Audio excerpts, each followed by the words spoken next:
Hey guys, happy Tuesday. Thanks for tuning back into Tuesday Tips. We're actually going to do something different today. I came up with a game called Shit or Fit. So this game basically answers all these common myths you might hear regarding fitness and nutrition. So yeah, should be pretty fun.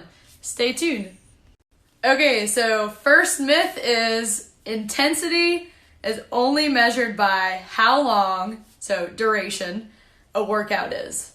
Shit or fit? This one's shit. This one's so shit. You do not have to spend 3 hours in the gym to have an effective workout.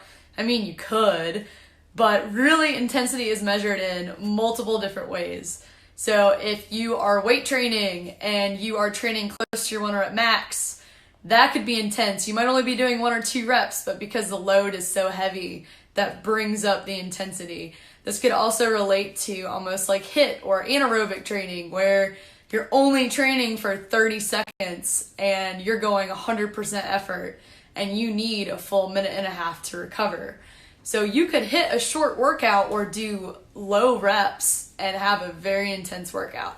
So this one's so shit.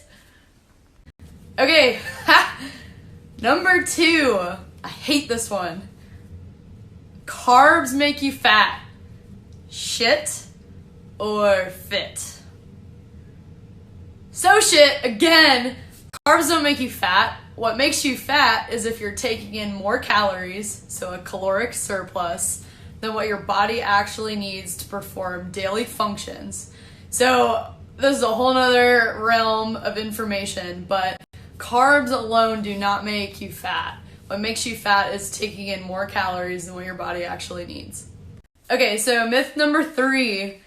In order to boost your metabolism to its highest level, in order to burn fat and lose weight, a mix of strength training, cardio training, recovery, and nutrition focus is required.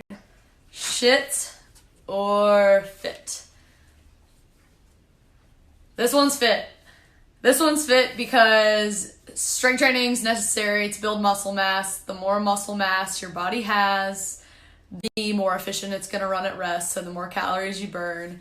Cardio training is great just to train your heart because it's a muscle too, and you want to make sure your heart health is good.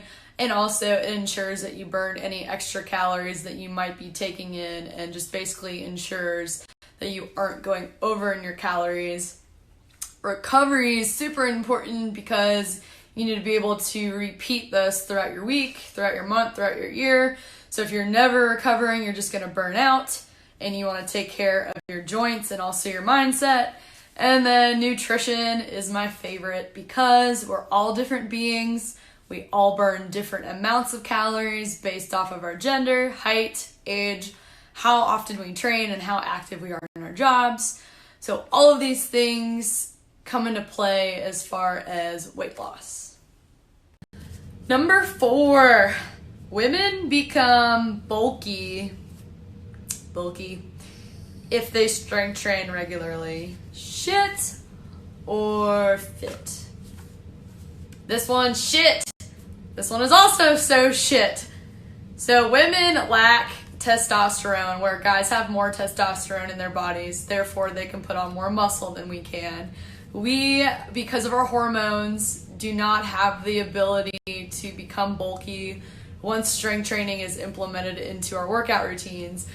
It's possible. Obviously, we work towards putting on muscle, but if we're just naturally going to strength train and not put any effort into our diet, yeah, so we have to actively focus on being in a caloric surplus, strength training multiple times throughout the week with progressive overload. So our workouts are getting harder, whether that's volume-based, load-based, and also we have to focus on recovery. So we have to actively try to put on muscle, where guys, because they have more testosterone, their body is going to respond to a point where it's more natural and they build muscle. Myth number 5. Taking more than 2-minute rest breaks during strength workouts and cardio workouts is necessary. Shit or fit? This one's actually fit. So of course it depends on how you're strength training and how you're cardio training, but a lot of times people think that they don't need to rest in order to get a good workout. False.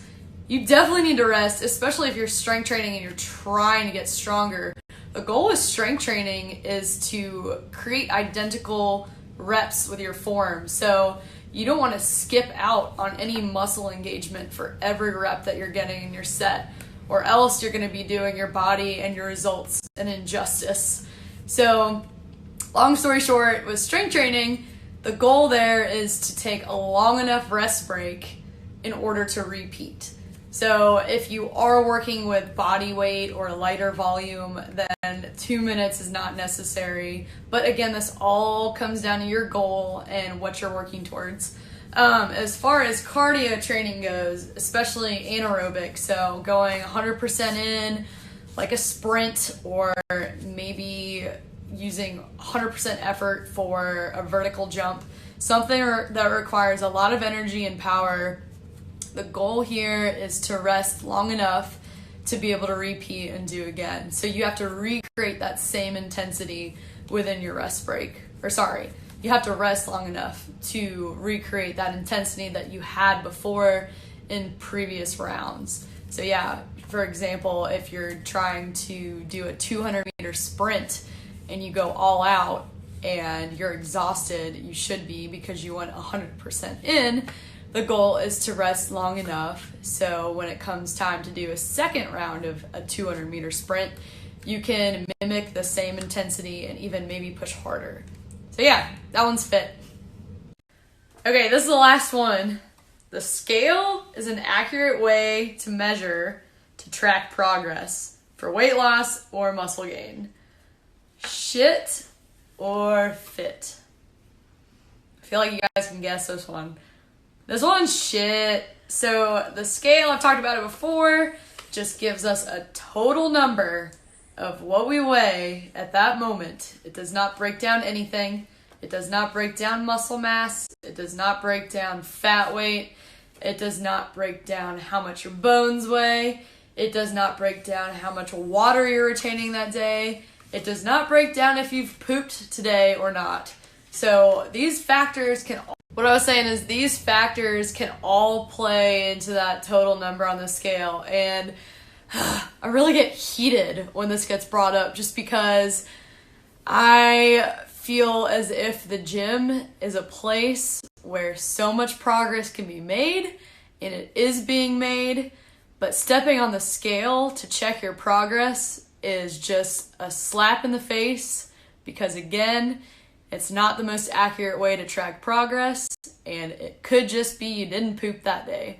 So I do get heated when the scale's brought up, and I really try to encourage people to remember how long they've been consistently working out, strength training, cardio, and recovering, how good they've done with nutrition and been consistent with that.